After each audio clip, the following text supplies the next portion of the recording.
സമയം നോക്കൂ, സമയം നോക്കായി 30 സെക്കൻഡ്. വിനിച്ചേട്ടാ എന്താ പറയാനുള്ളത്? 20 സെക്കൻഡ് 10 സെക്കൻഡ്.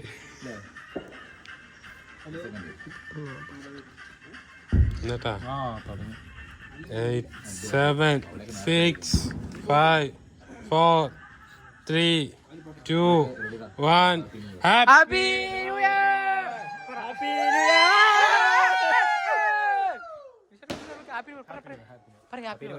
ഇയർ. നിങ്ങളും പറയും ഹാപ്പി ന്യൂ ഇയർ. അപ്പൊ എല്ലാവർക്കും പുതുവത്സരാശംസകൾ. ഓക്കെ ബൈ ബൈ പറ. വ്ളോഗ് എൻഡ് ചെയ്യുന്നു. ബൈ. ബാക്കി നാളെ ഇടാം. പറ tata good bye. Tata good bye. See you good night. പിന്നെ റീൽസ് മമ്മൂട്ടിന്റെ റീൽസ്. അപ്പോൾ ഓക്കെ ശരി bye bye bye bye bye bye. See U.